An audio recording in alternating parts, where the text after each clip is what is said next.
The need to communicate and collaborate on a global level has created a proliferation of cloud-based tools for businesses. But with new channels come new gaps for hackers and many new security blind spots. You need full threat visibility across channels with a solution that works at the speed your company does. Perception Point's multi-layered platform provides the most robust threat prevention on the market. Perception Point Advanced Collaboration Security designs for the modern enterprise. Visit securityweekly.com/perception point. Welcome back, everyone, to Paul's Security Weekly. This is the security news. Before we dig into the security news, if you've got a specific guest or topic you'd like us to cover on one of the upcoming shows, submit your suggestions for guests by visiting securityweekly.com/guest. Believe it or not, there's some people in cybersecurity we haven't talked to yet, and we want to talk to you because we want your story, man. So make sure you do that. Also, join us on April 14th to learn how to monitor your Wi-Fi network for attacks with Enzyme, a free and open source wireless intrusion detection system. Leonard, Larry Pesce, and myself will be on that webcast. Larry and I have implemented Enzyme in our environment, so it's going to be an awesome discussion. Alan Stakalakis and Tyler Robinson and Paul Asadorian, hey, that's me, on April 21st. We'll teach you to learn how to gain visibility into your enterprise with Sysmon, which I think is an unbelievable technology. From what I've heard from my friends, like, Sysmon is a great source to detect attacks in your environment. So both of these webcasts will qualify you to win, the chance to win, I should say, a $100 Hacker Warehouse gift card. Register at securityweekly.com/webcasts. And I hope to get the entire on-demand archive on the same URL. So for all things webcasts, you're going to go to securityweekly.com/webcasts. On to the security news for this week. I'm really... Joff is here, and Joff has a plug before we get into WTF Apple. I do. I actually might have 3 plugs. Go for it. I want all the plugs. Keep it quick. First of all, hello, everybody. It's good to be here. It's good to have you. A couple of things. One, I'll be at B-Sides Tampa coming up in April here, April 23, in Tampa, Florida. I'm very, very excited about being at B-Sides Tampa, which is absolutely fantastic. And then another plug. Are you going to smoke cigars? Hold on. When you go to Tampa, do me a favor, Joff. Smoke some cigars while you're there. It's the cigar. It's the cigar capital of the U.S. And if you're going to be in Tampa, you need to go have some cigars. All right. Well, I'll see what I can do. Second plug is my regular expressions class is coming up. 4 hours of regular expressions fun like you have never had before. When is that one? Right before B-Sides Tampa. That is going to be April the 20th. And you can go look up on the Anti-Siphon training website. If I don't attend one of your regular expression courses in the next couple of months, you're going to hit me up, virtual slap me, and make sure that I attend. Well, okay. All right. I'll be on vacation April 20th. I won't be here, but the next one after that, make sure you remind me, Joff, so I'm gonna take that class. Challenge accepted. I've got a bit.ly link that still works on the regular expressions class. It's bit.ly bit.ly/Joff RE Life. It's regular expressions, your new lifestyle, right? I mean, what can go wrong?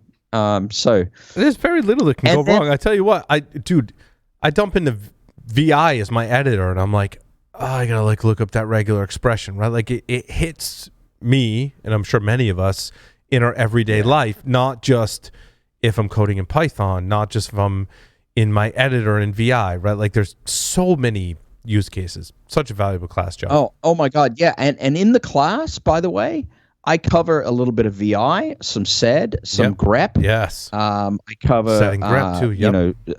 Regular expression fundamentals, obviously. I cover a little bit of Python, a little bit of PowerShell. I mean, it's just, I try to cover the waterfront, apply regular expressions generally across all the tool sets that we commonly use. I think you'll get a lot out of it, frankly. Sweet. So, yeah, a lot of fun. Third, which is really huge, and I'm really, really excited about it, I just decided, and it's been a long time, thank you, pandemic, to spend the entire month of September in Australia. And part of that package is that I will be making a personal appearance at B-Sides Melbourne, which is the weekend of, I believe, the 10th and 11th of September. And so I'm really looking forward to that. I will be bringing some Black Hills backdoors and breaches card decks along with me. We're just going to just to see everybody in Melbourne, to connect with the community in Australia. Again, I'm just it's a great cybersecurity community in Australia, right? Like I had the pleasure, of course, knowing you, but also Casey Ellis, also Patrick Gray from Risky Business.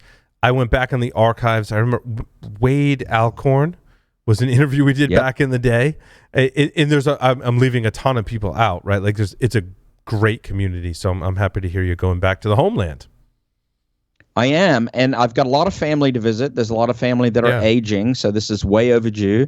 But I'm also very, very excited that I can include some professional activities while I'm there, connect with the Australian community. And Melbourne is literally becoming the New York of Australia. It is very creative, artistic. It is one of the finest cities on this planet, and I am absolutely beyond excited to spend some time there with both family and professionally. So it's going to be just a tremendous amount of fun.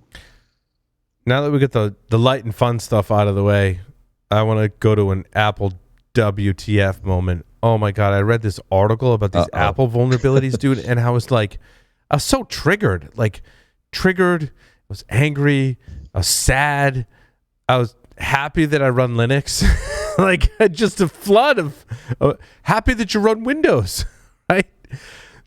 The way I understand it, there's some vulnerabilities. Happy that you run Windows. That's the interesting statement. Right? You could be happy from a security perspective that you run Windows.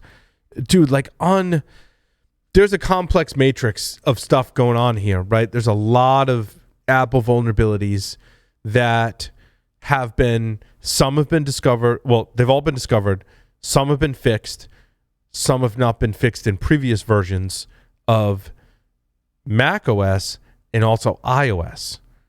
And it seems like Apple silently fixed, from the article I read, silently fixed some stuff in iOS. Why would you silently fix? It looks good for you, Apple, in the security community if you fix security bugs and then you tell us that you did it. But no, they silently fixed some stuff here. They didn't backport a number of these fixes, not realizing that when we see a patch released for a vulnerability in the latest one is Monterey, right? Did I get that correct? Yeah. The latest one is Monterey. Yeah. We see a patch released from Monterey. You got it. Apple, here's what's going to happen. Security researchers are going to look at that patch, and they're going to look at previous versions of your operating system and go, if you didn't release a patch for it, does that vulnerability exist? Because we have basically the blueprint for that vulnerability in the patch you released for your latest operating system, and we're going to see if that applies to your previous ones. And turns out they didn't cover all the previous.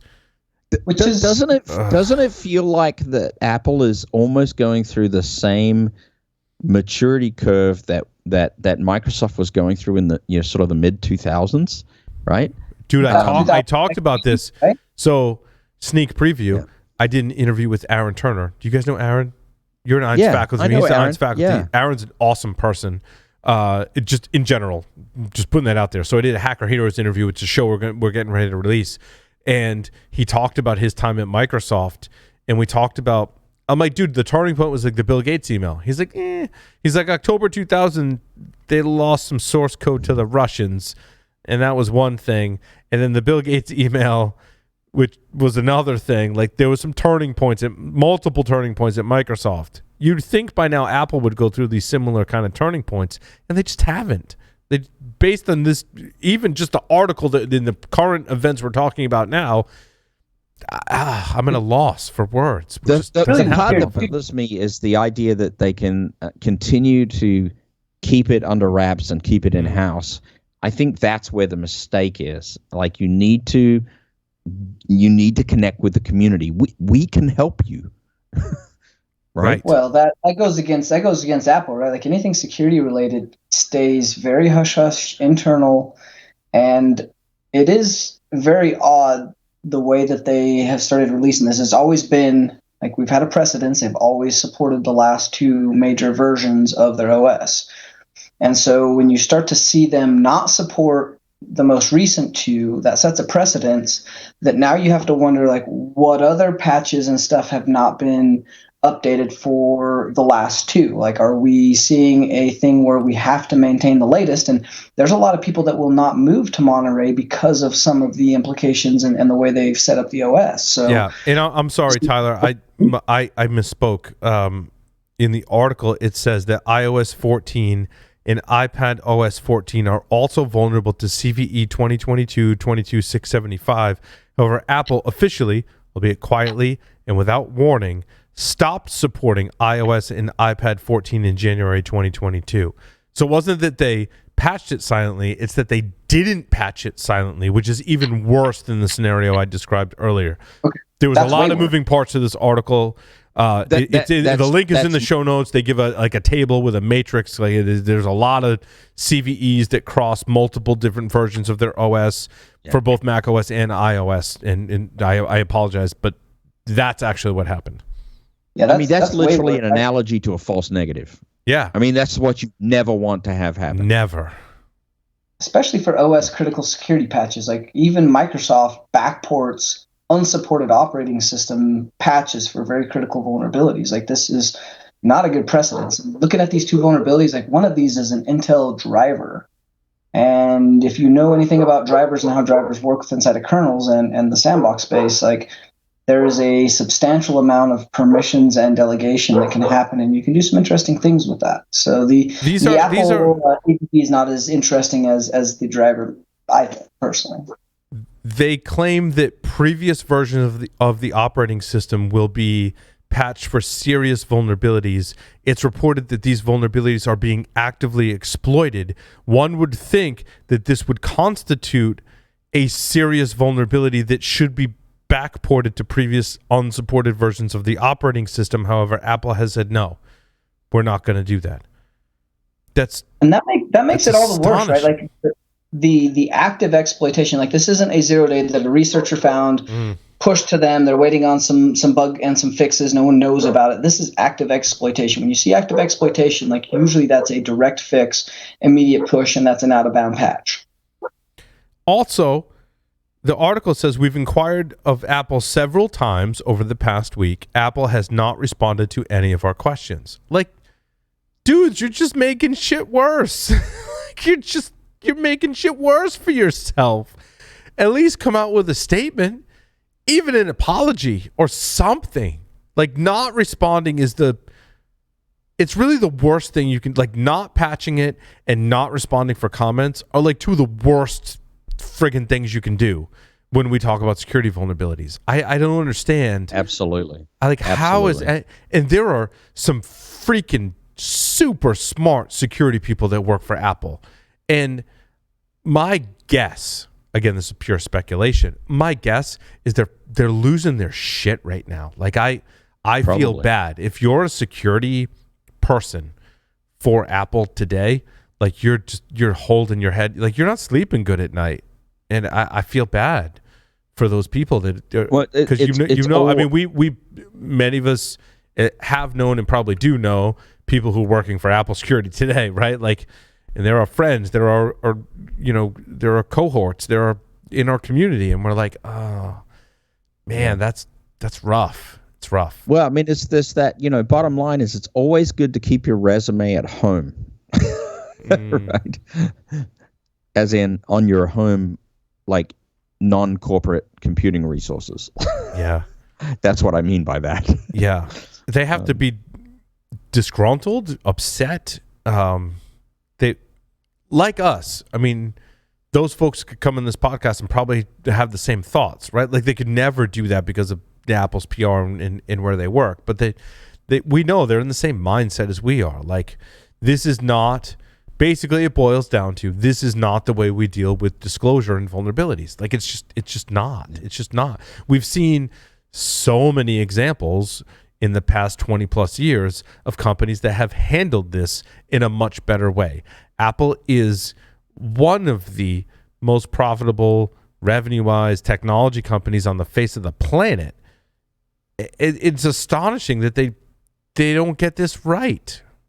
Well, I think they sort of sealed their position into the consumer-only market some time ago, and it appears that they can sort of get away with it, in that space a little bit more so than they could in the professional computing space and professional enterprise shops and so on. Yeah, you're right, Josh. That's a great point. It's a great point. And to add on to that point, I know personally many information security professionals that have moved away from the platform because they don't like what's going on. Dude, that's my whole point. Linux is not any more or less secure than any other operating system or kernel out on the planet, right? But I'm of the mindset that I'm going with the devil I know versus the devil I don't know.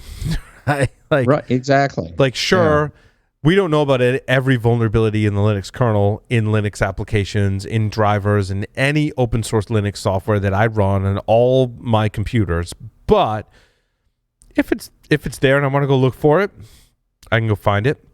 When it's disclosed, you have that option. When it's disclosed, it's out there and it's open. Man, it's in a GitHub pull request somewhere, right? Like, it's out there if you want it. And I would rather deal with the devil that I know than the devil I don't know. Where if I run this proprietary platform, there's shenanigans. I don't want to deal with shenanigans, right? I mean, you could say there's shenanigans with Linux code and Linux source code and all that stuff too. But like, I feel like with open source, at some point in time, it's definitely public and fully transparent. My issue with companies like Apple is it's not always transparent, and that bugs me. It bugs me.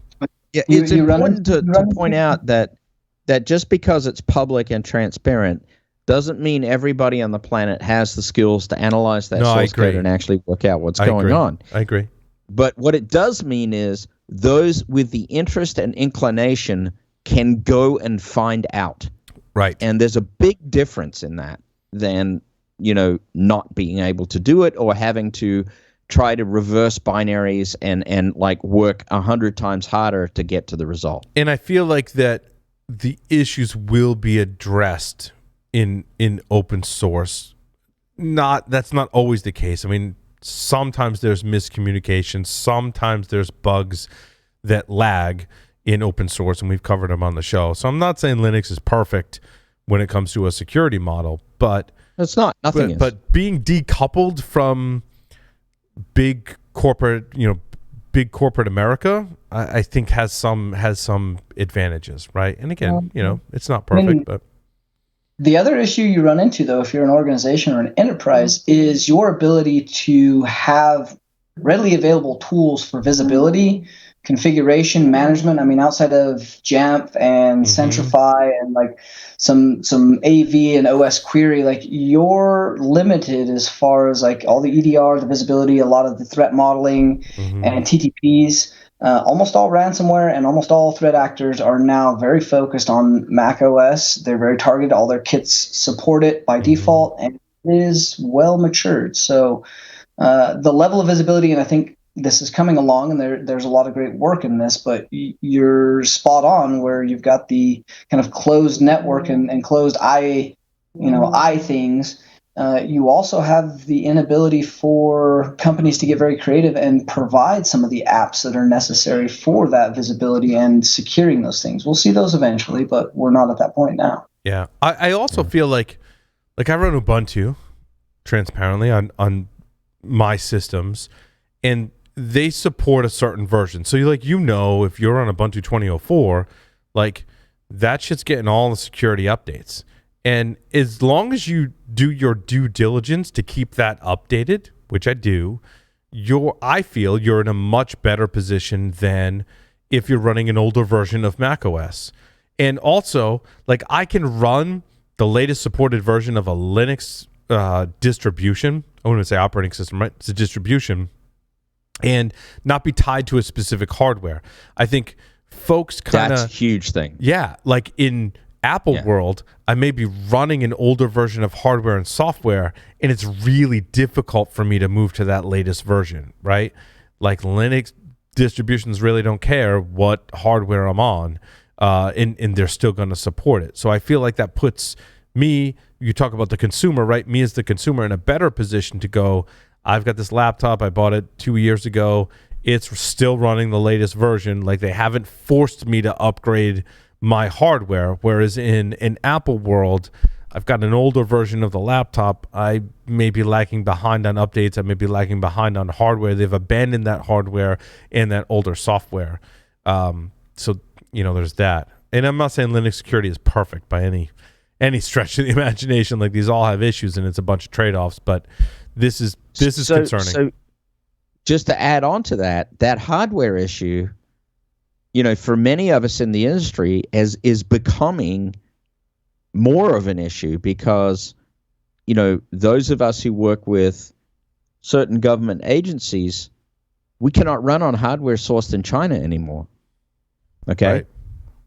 That's how many how many of the MacBook products are sourced in China? Probably all of them. Right.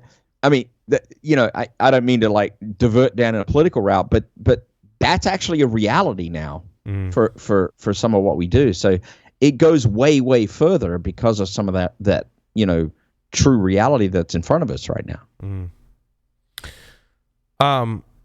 I thought an interesting usage of technology, speaking of Apple.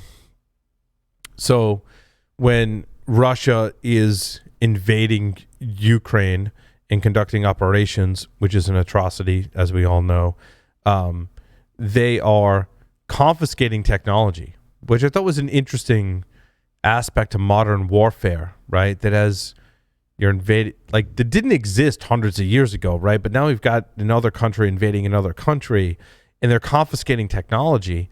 Well, it turns out the Russians are like confiscating iPhones and stuff. And then I don't know how they're storing this, but they're not storing it the way I would store it if I was in charge of an operation. They're not storing it in a Faraday cage.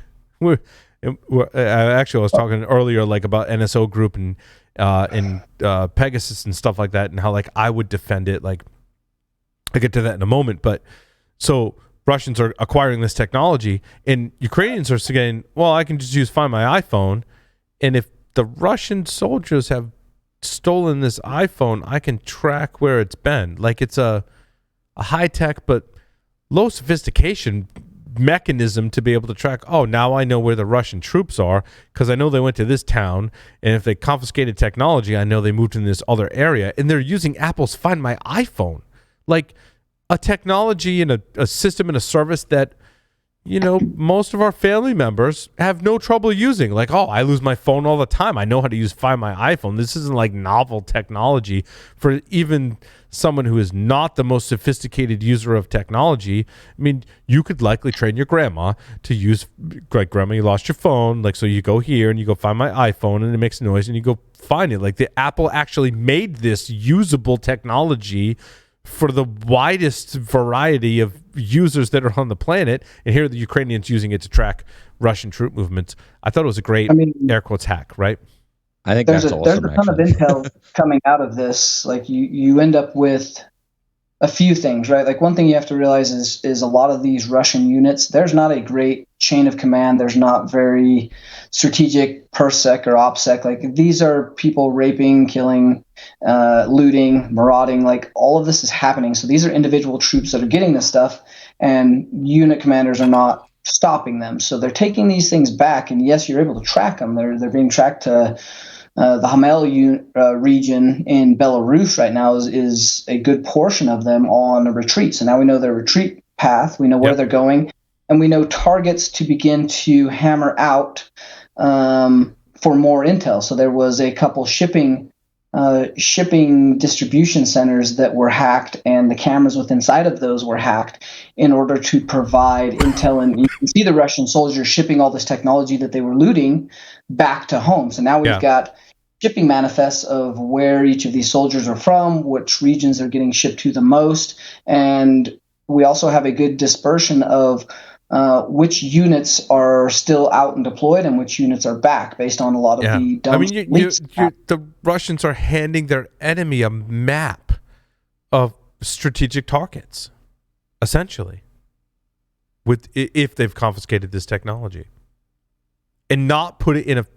So my whole thing was, if this was like, if I was in charge of military operations, which would be a horrible idea, by the way. But if I were in charge of military operations, I would agree with that. Right?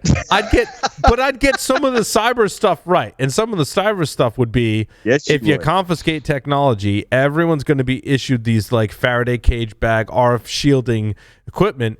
Take the device and stuff it in the bag, right? Because when you train troops in military exercises, what little, very, very little I know about that, like, got to make it super easy, a repeatable process that everyone can understand. If it's technology, you take it and you put it in ARF shielding bag or device, right? Like, that's just part of your OPSEC, right? And the Russians aren't doing that. Strategic intel grabbing, though, and then what the big difference here for this war is, it's a lot like burglary. This is a very much smash and grab, unorchestrated, this is not like a criminal family or a criminal gang that's well organized, orchestrated, and very targeted hits. You have very dispersed groups and units just doing their own thing. And so the marauding, we've seen this for centuries and decades. There's always looting, there's always marauding. We've got a lot of antiques that end up overseas. We've got a lot of interesting artifacts that end up in other countries, and that is partially because of war. So this is nothing new, but the leveraging of this for intel after the fact is probably more valuable than a lot of what is being gathered from OSINT or even just general recon. I think we are going to use this, and we're seeing this used in many of the working groups very heavily for strategic targeting and or acquisition of additional intel and we'll call it later information gathering for prosecution. I want to ask a question about. Tyler's totally right. The amount that's being exposed in general, just beyond just the cyber realm, is really telling. So that's it. I just want to ask a question about Pegasus, because this got me thinking about. I was listening to another podcast and not in cybersecurity, and the guest was talking about Pegasus, and they described it as, if someone has NSO Group's Pegasus technology, the only piece of information they need to compromise someone's phone is the phone number. And I'm like, okay, they need in my thought process, I'm like, yes, they need the phone number, but they have to send some data to that phone, right? Like, you have to be able to run software on that phone, which implies I have to be able to send at least an initial payload to that phone, probably via text message. I guess my question is in kind of the nuances of, does the user even realize they've received a text message? Maybe assume the telecommunications provider is in on it, okay, or not, maybe, but that phone has to receive a communication, has to get the data, has to get the payload somehow. Like, as a user, do I even know that I've received the payload? I don't know if we'll ever get an answer to that question. I don't know even if people knew the answer, if they would answer that question. It depends on the phone version and the OS. It depends on the network and the data that's going through that network, and if the telco's in on it, because telcos have a lot of flexibility and power for OTA firmware pushes and the requirements for things coming over their network and the SS7 side of that. So they can push, data packets to text messaging on an IMEI number and not have it display. Like, those That's what I was thinking, Tyler. Yeah, that's what I was thinking. That's probably and that's a zero-click exploit. So all the phone needs to do is process the data from a text message. In my estimation, there's no requirement that the user actually see that text message. So, okay, I get that. So my whole thing is also, they were describing, which I think is plausible. I don't know how true it is, right? But I would think it was like, if the three of us, Joff, Tyler, and Paul, were to create Pegasus, right? We'd be like, I totally want to test like phone home. And if it hasn't phoned home in an X period of time, then I want it to destroy itself, because that probably means I know I'm a target, and I'm going to take that phone and I'm going to smash it with a hammer or whatever. I'm going to destroy the phone or whatever. And if it hasn't communicated back in a certain amount of time, I'm going to wipe that. I'm going to destroy, not wipe the phone, but maybe destroy my payload, right? It really depends on which stage you're loading that at, right? Like, right. If I was to develop this, I would probably either set some sort of persistence with a loader that lived in something like a SIM or an eSIM as a secondary download that had that payload encrypted, and then that loader, based on trigger events, can retry based on the encryption. If you're doing that asynchronous, that encryption can be handled and that payload can live securely in a location that is going to persist over multiple phones, or even transferred across numbers if it's stored on the provider side. But Tyler, you want to, if we're evil bad people, we want to monitor that phone is actively being used, right? That's the use case we're trying for. Like, is this actually the phone the person's using, or are they on to us and they're using a different device now, and therefore I don't want to leave any evidence that we were on that phone, so I'm going to destroy myself. So I guess tying back to the Russian Find My iPhone thing, for OPSEC, like, do I take my phone if I'm super paranoid? Do I take my phone every night? Like, turning it off, I don't think is a viable solution, because as we know, like, phone kind of, Apple's got shit that like still operates when the phone's turned off. Like, if I'm super paranoid, I don't even trust that. I'm going to take my phone every night, and for 8 hours it's going in a Faraday cage, right? And therefore no wireless or RF communications, 4G, nothing can happen for that phone for at least 8 hours while I'm asleep. Is that enough, perhaps, to trigger self-destruction of whatever malware I have on it? Maybe the self-destruction side of that, if they've built that in, but you also have the caching of that data on the provider side for when the phone turns back on. That's why you get all your text messages once you turn your phone back. Oh, that's interesting. So that data sits and lives until your phone is there. And that's why when you get a lot of robocalls or unknown calls where they're, maybe there's no talking, maybe they just call, they listen to see if someone answers, if there's words spoken, or if the phone is alive. And then it just hangs up. So, what was the point of that? That may be a connection, keep alive, or double check from an out-of-band comm channel to verify that the phone lives and it's a valid number to put into the database for, whatever targeting they're doing. Also, so what's up with the text messages people are getting where they're texting pictures of naked ladies? Have you guys seen this? No. I've spoken to multiple people. It must be just you, Paul. Nope, not me. I haven't gotten them. My wife got one. And have you ran it through, looked at some of the Magic Byte headers? No, so my wife deleted it, and she described like a naked lady. I'll tell you guys after the jokes I made about that, but she got a naked lady. I forget the exact pretext. Like, it was like, hey, haven't heard from you in a while, want to meet up, blah blah blah. I forget the exact pretext. And then she's like, all of a sudden I had a full naked lady, picture of a naked lady on my phone, and I was like, oh, can you show me that? And she's like, no, I deleted it. I'm like, why? Why would you delete that? I don't understand. In any case, two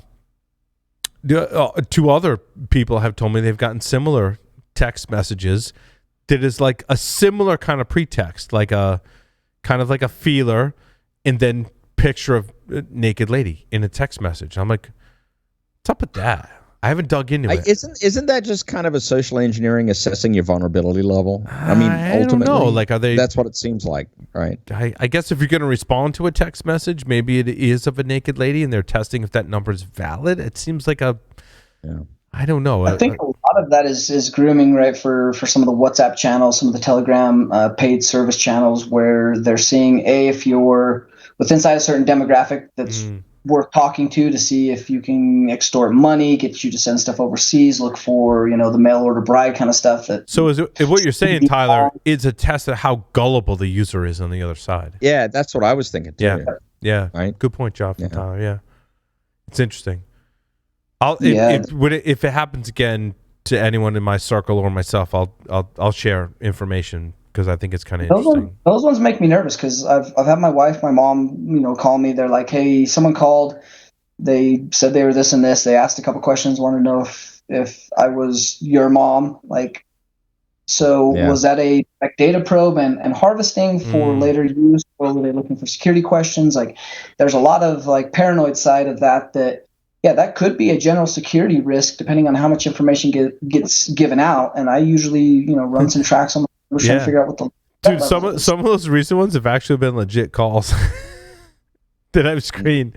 Like, like we ended up on some kind of list from a security vendor or something like that, and I'm like, I'm sorry, I didn't mean to be rude or ignore you or ask you really uncomfortable questions of like how you got my information and stuff, and like it turned out to be like you trace it back to something that's not like Russian or Chinese hackers or something like that, right? But it's been legit. But like our paranoia level is so high. I don't know. It's kind of interesting. I don't know about you. I don't know about you guys, but it seems to me like the general level of SMS and audio to mobile devices in terms of spamming and probing is way up right now. It's way up right now. My brain immediately goes to Russia because of all the things that are happening in a geopolitical landscape right now. Like even though we're the U.S., we're not Ukraine, I'm still in a heightened state of awareness. Like, wait. What's going on right now? That's appropriate, though. It is, right? It is appropriate. Yeah, I think you're right, Jeff. Yeah. Let's see where else we want to go next. A cyber attack forced a wind turbine manufacturer. This is where I was like, oh, I got caught in the winds of ransomware in my description. They didn't disclose the technical details, but it was forced to shut down parts of its IT infrastructure. The article says it felt it was a victim of ransomware. It's kind of interesting. I'm not sure what they're testing in these wind turbines, whether they were an opportunity just for someone to make some money in a ransomware attack or if it was strategic. I'm not sure what the application of wind turbines in this particular example from a company called Nordex is. Done a lot of wind turbine messing, and the process in which to get wind turbines set up in a location. You're talking about a 6-year deployment of wind turbine telemetry, metrics, wind readings. Then they bring out testbed POCs. Each of those wind turbines is all connected IoT devices that. No, wait, hold on. Let me back up for a moment, Tyler. Wind turbine, are you talking about like the big towers that generate electrical power, or are you talking about like how they test the aerodynamics of a car? Is that a wind turbine? That's a different. I would imagine. I'm not familiar with this company, but I would imagine when they say wind turbine, they're talking about wind power generation. Wind power generation, right? I would think so. Yeah. That was my go-to. Gotcha. That they were talking about wind power generation. But where's the carrot? That's what I think Paul was going for. I mean, what's the attraction? Goal? Right. The carrot is like many of these are multi-million, if not more, dollar pieces of equipment that are controlled by very, very small, PLCs or ICS or IoT devices. They're all interconnected. They're generating a massive amount of money across some of these. You're talking about downtime on one of these being, in the millions of dollars per day. So when you're pushing back to power grid and there's an expectation or contract obligations for wind generation, or you're able to control that IoT or ICS PLC in order to do something like turn off the safety controls that slow that turbine down if there's too much wind, which takes a lot of power to slow down. If you turn that off, those engines actually start on fire. They have fire suppression systems built in. They will light on fire because of the oil in order to maintain that rotation for high speed generation. So I tend to like the solar. I mean, just on a non-security thing, I like the solar generation farms better. I don't think they suffer from those issues you just talked about, Tyler, right? And I think they look nicer too. Like we have one pretty close to our house that is a solar farm. Like you don't see the huge friggin' wind turbines sticking up from miles away, right? Like they're low profile, but I think they accomplish the same goal of generating power, putting it back on the grid, and all that stuff. I do kind of worry that the one near my house is kind of like there's nothing. There's like farms around it and stuff. There's like nothing around it. So like a physical attack could be pretty feasible in that area because it's kind of in the middle of nowhere. Yeah. But on the flip side, like on a if you look at it from a, again, non-security per square footage and wattage generation, wind turbines are way more efficient. I agree. Like, because solar takes a ton of space. Yep. Most of those are also in a, like you said, a rural location on a farm. They have a central POP or control house. That POP has to have internet, and they have technicians that are monitoring that. Some of them live on site, some of them don't. And this is actually owned by Vestas, which I'm very familiar with. They have many turbines here, but these guys are everywhere. And the amount of money that they put into these things and the amount of money that would be lost if someone was able to ransom and take over the ability for people to control, slow them down, even access them for monitoring, would be a high price for a ransom. I can see that in Idaho. I got a little insight into the landscape around Idaho National Labs. It's in the middle of freaking it's where they did a ton of nuclear testing and stuff, including the Aurora project, right? It's in the middle of freaking nowhere. Next to my house. Is it you live pretty close to that? I mean, I'm 15 minutes from the lab. Oh, interesting. In my interview with Aaron Turner, he was working from Mike Asante when they conducted that Aurora project. So we got Aurora test. Just as a teaser, when you listen to that interview, you're going to get some insights into that whole thing. Yeah, it's really ugly, like anywhere, like right around the lab and in that valley, but you go 20 miles in any direction, you've got the most beautiful land in the world. So he said there's a lot of rattlesnakes and like I picture it like an old Western where there's the what do you call it, the tumbleweeds and like snakes and stuff like that. Like there's nothing out there, right? It's a lava bed. Like there's he said that too. Yeah, there's some lava tubes or empty lava tubes, and the whole facility is underground. You know what I think we're going to do? We're just going to come out to Idaho and we're going to crash Tyler's place. And totally on my bucket list, dude. It's totally. I said that to Aaron. I'm like, Tyler lives out there, and I'm like, I totally have to visit Tyler. We're going to make a trek out there. Yeah, it's going to happen, Tyler, man. We're just going to all like show up one day and you're going to be like, what are you guys doing here? It's like, you got the bed set up, moving in. I'm sure there's not a lot of electric vehicle chargers probably out in that area when you get into the rural realm. However, there's a lot in the UK, and apparently a whole bunch of them on the display screens, which through a third party was displaying. I don't know if there were advertisements, but there was some kind of third-party tie. But someone hacked the third party and was displaying porn images. They didn't say what kind of porn images they were displaying. They didn't go into any detail.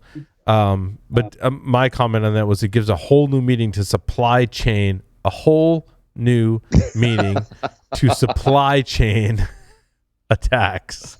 That's terrible. It was terrible. I mean, we've seen this on digital, right? Like, wasn't it Adidas a few years ago? They had their one of their main street signage boards hacked, and there was porn being displayed. Like, electronic billboards, dude. In Security Weekly history, there's been at least maybe half a dozen stories between road signs, right, being hacked to like warning zombies ahead, to electronic billboards displaying pornography. And now electronic vehicle. See, now, if these attackers were really creative, and I'm really kind of frustrated, like some of these cool hacks, like if I was evil and I just didn't have the morals that I had, 100% I would be taking something like the Wyze security vulnerability or any of these IoT vulnerabilities where they've got, open relays to people's homes, and I'd be piping that vulnerability or botnet into this third vulnerability where they're doing wireless charging and just displaying people's random houses. Like that seems creative fun. That's sport is what that is. That's sport. I don't have an electronic vehicle yet. It's on my short list of things that I want to get some type of electronic, probably a Tesla, right, as an electronic vehicle. How do you pay for do you pay for the charging? Is it included? Yes, I can answer that question. Yes, please, Jeff, go. As a Tesla owner. Yeah. you already have I have an account with Tesla. Okay.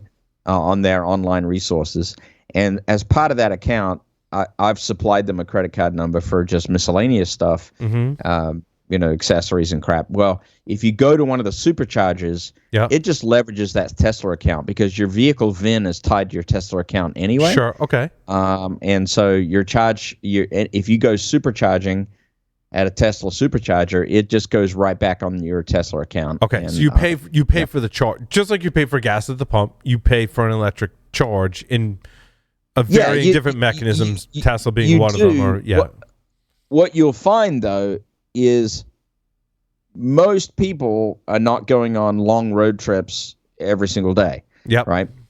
So what you'll find is, like myself, most people will put in a level 2 charger at home, which is a 2-phase 240 volt 48 amp charger, and you'll charge off your home electric panel. Right. Well, you pay your electric bill, and as part of that, right. Yeah, and depending on what part of the country you live in, is how much your electric bill per kilowatt hour is going to be. But when you go to another charger, there is a fee that you pay, just like you're at a gas pump. So I guess my hack would be if I could control the display. Supercharger network, that is true. There are a lot of locations that are offering free charging if you're a customer of theirs. Like I've been to like wineries that have pull up free charging, or hotels is very common, pull up free charging. Right? My other question is it universal? Like there's right around the corner from the studio, there's a Porsche dealership, and they recently redid the entire Porsche dealership, and there's Porsche charging stations. If I pull up my Tesla, can I charge my Tesla at a Porsche? Yeah, so that's dealership? there's a mixed answer to that right now. I don't know about Porsche specifically, but most EVs in the United States do have a standard electrical connector, and it starts with a J, and I just don't remember the rest of the letters. But there's a standard connector.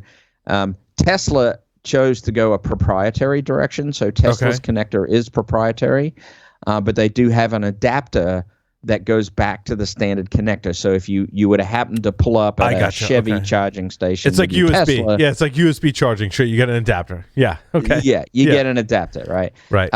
But Tesla themselves, it is absolutely a proprietary adapter, and Tesla have to date not opened that up generally. And it's kind of interesting because Tesla has done a good job of spreading their Tesla charging stations pretty universally at the right spots, so you can actually go on a road trip. This whole line of questioning is leading up to, if I could control the display on an electric vehicle charging station, I would totally put a QR code on it that said, hey, if you scan this QR code, you get 25% off your charging.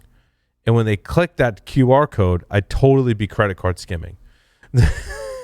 Yeah, right. I mean, I knew that's where you were going. That's where I was going. Yeah.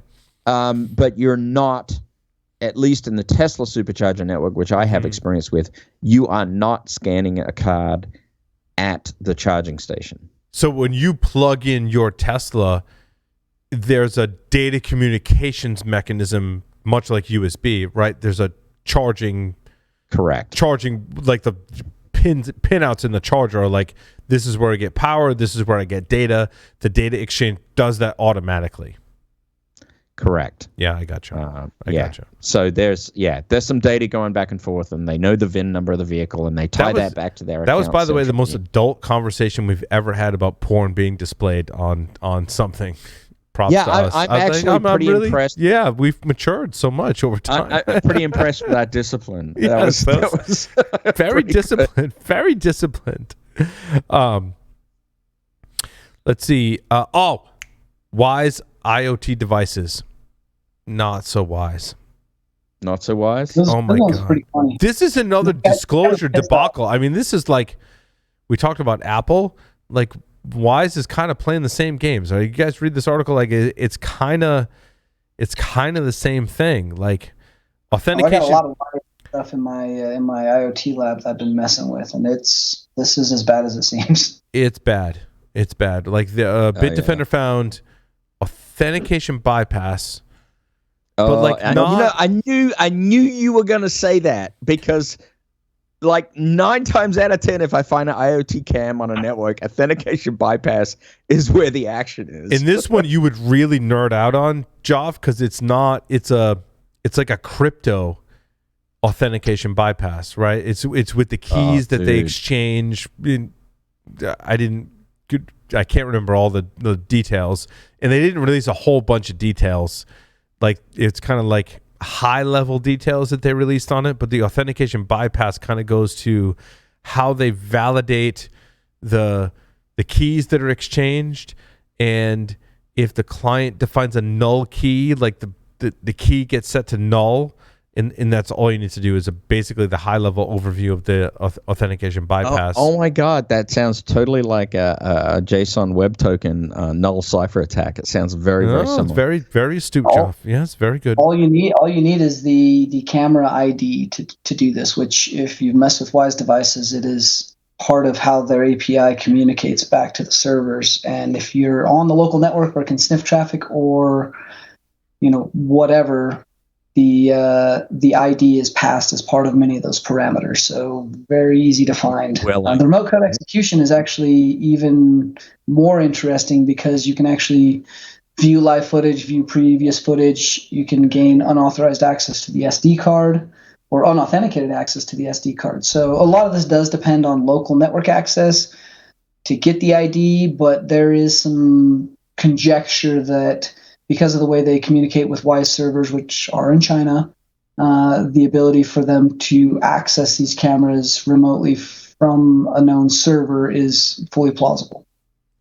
Okay, well, that fortunately was not on my shopping list as a camera to buy, and will remain not on my shopping list as a camera. I tell you what, Tyler made the best recommendation. If you have a shopping list and you're looking at cameras, Reolink.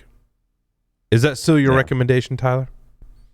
Yeah, I mean, I love the Reolink from an on-prem. Like, it is one of a few cameras that I use, so I still do like, from a cloud standpoint, AI and like some really, really advanced stuff from an enterprise, like Vericata. Vericata was the one and it was more of an enterprise solution. And he's like, Tyler, you said like consumer Reolink, and I've used Reolink very successfully in my home to monitor my perimeter, as it were, right? And even they've got awesome cameras, dude. Like, they've got ones that, like, remotely on your phone, you can adjust it, you can drop an SD card in it, and like, if my neighbor, who's the worst neighbor in the world, like, I could write almost a book on the world's worst neighbor, and so I can point my cameras towards the back where our property lines meet, and I'm like, if you pull shenanigans, dude, I got you on. I have a recording on my SD card that I can share with law enforcement authorities.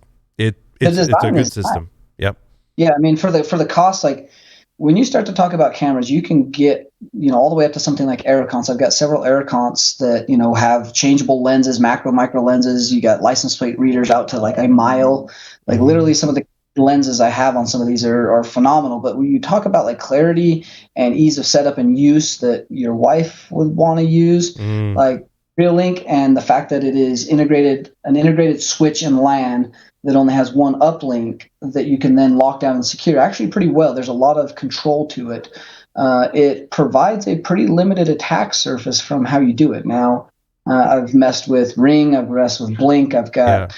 Ring is pretty good. I still have a Ring at my house. I think Ring, but I do both. I've got the Reolink. Reolink is, I got 2 Reolink cameras that are watching the front of my house, and I have a Ring.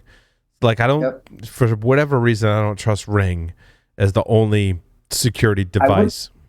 I would not. There's outside access directly into that. And law enforcement have been proven that they can get subpoenas to gain access to that, and or you can opt into that as neighbors. Right. But my biggest concern was like the delay in the quality. Like, I literally have had several events happen, and I've not been able to tell if it is even a male, female, or possibly human. Agreed. For any actionable use. Like, it was that bad. Yeah, for me, like, Ring is like a intrusion detection system that has like just okay signatures, and I use my real link as like the raw, the raw packet capture, right? Like I can actually see, like you said, the difference between an attacker that's got like a blurry face and a hoodie. Like I can pick up more features in a higher quality on my real link with that. But Ring is kind of a good, again, like perimeter sensor, because you kind of get those neighborhood alerts, which I like, because like privacy, like privacy and all that stuff, but like other people can report like, hey, there's this person stealing packages, and you'll see that as a Ring alert. But then I'll go back to real link to go like, if someone does steal a package, like I'm gonna get the police a pretty accurate picture of their face if they're gonna take one of my packages, right? Yeah. I've got the doorbell for Ubiquiti and a couple of the Protect cameras that I just am rolling out to my Dream Machine on a different segment. So I will let you know how those work. But honestly, I've not found much next to Real Link for the price and the quality and the configuration I want. Like I said, I've probably got 80 different camera brands. Bosch is great. You do some closed circuit CCTV stuff, but not Wyze. You read the disclosure timeline in the Bitdefender PDF they put out in their. Oh, dude, it's Wyze. Basically, they fix stuff, but they never communicated back to Bitdefender that they fix stuff, and I'm like, that's bad. That's bad. I mean, say what you will about Ring, they'll at least communicate with researchers, right, and push firmware updates that fix stuff. Like I respect Ring in their security department, right? Yeah, I will say that V2. So Wyze pushed out the update to V2 and V3. Yeah, it wasn't a timely update. They did send some notifications to the other customers. Like I got a couple of those for when I bought these. I mean, you can get these for $20 at Home Depot, like on the discount rack, or I've even seen them as cheap as $15 in a few online stores. So we're talking about an IoT device that you're not talking apples to apples, right? You're talking about something very limited. You're trying to do something very interesting with it, but they had a huge amount of functionality for the cost. Like you could have a door sensor motion device and camera that all hooked together right in one device. The camera had the controller that went to the motion that went to the door, and all that was, call it $40. So for that and the full featured app that they gave you with online storage for, $7 or $8 a month or less, it was a year. I think it was like $20 a year. It was like $19 a year. So it was a much different price scale and a much different product, and it was full featured for what you got. So I can't blame them too much if that was the demographic and what they were pushing for the price. But at the end of the day, you have to measure that risk and security for convenience and price that you're trying to hit. Like it may have its use case. I did want to talk about teenage hackers. I want to encourage folks. Our good friend Jack Resider at Darknet Diaries produces one of the best podcasts out there. Like I love listening to his shows. And now that I look at his website, I got 2 episodes to catch up on. HD Moore is his latest interview, which is awesome. But his episode 112 on Dirty Comms gives you some insight into, I hate to say teenage hackers, right? But like it really is. We talked about it last week. There was an article that I saw. The title on this one, this was from slate.com. A former teen hacker explains why it's so hard to stop teen hackers. That headline caught my attention. I'm not going to lie. Like I totally fell for the like clickbait headline. I'm like, I want to read this. And when you read it, you're like, oh, Marcus Hutchins is the teenage hacker that they interview. I'm like, oh, totally. I can't wait to hear the answer to this question. Yep, they don't really ask him this question. Like I wanted to hear them dig into why is it so hard to stop teenage hackers. I read it twice and I was like, I didn't see it. Okay, thank you, Tyler. It wasn't just me, right? Like, because I listened to episode 112 of Jack Resider's Darknet Diaries, which did an amazing job on, and I read the title to this article, and I'm like, cool, we're going to gain some insights. And then I saw it was Marcus, and I'm like, Marcus is an accomplished security researcher that has a history. Like, cool to hear what he had to say, but like, they never answered this question. It was really... And Jack's episode doesn't really answer this question either, which I think is a really best thing about the article was the question, but they left out the answers. This was something that was brought up in one of our working right. This was in one of our working groups for when we were tracking. I mean, we've been tracking lapses for a little while, so sure. Yeah. The working group stuff. The main point that came out was it is very difficult to, especially in a little bit more modern countries, things like UK, to prosecute people that are underage. You have a lot of hoops and paperwork to go through in order to get a court order and track them, trace them without their consent. 2, once you take it to time prosecuting them because they're underage.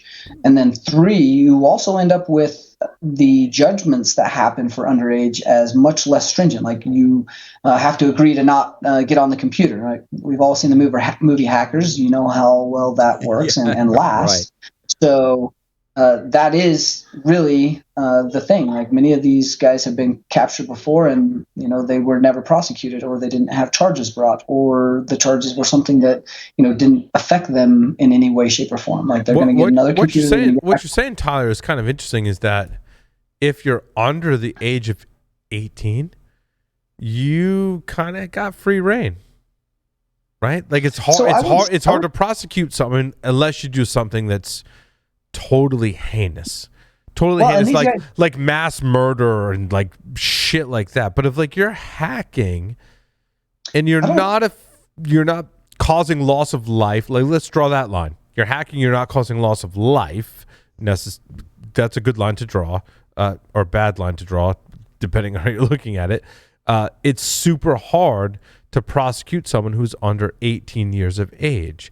Like it's almost like we're giving not necessarily a free pass, but like a pass in some sense to hackers that are under the age of 18. And that, I think, more than this article has dug into, is the explanation as to why it's so hard to stop teenage hackers, because there's no repercussion. There's no hammer. Yeah. The hammer doesn't come down if you're under the age of 18, which gives them kind of free reign. I would say that varies, though, right? Like thinking back and some of the things that we've seen the U.S., maybe it is U.S. specific, but we've seen a lot of the U.S. prosecute people that we'd say, hey, maybe we should just hire them, but they've been, prosecuted under the Computer Fraud and Abuse Act. They're just misguided you. They're misguided youth. But I don't want to discount that, because like sometimes it is misguided youth, and we can guide them in the right direction. I don't want to discount that. Like they're very early on in life. They're very impressionable. All of us, we were all teenagers at some point, right? Like impressionable. Maybe we can guide them in the right path. I don't want to discount that as a path, but there are certain circumstances where teenagers are tried as adults for heinous crimes.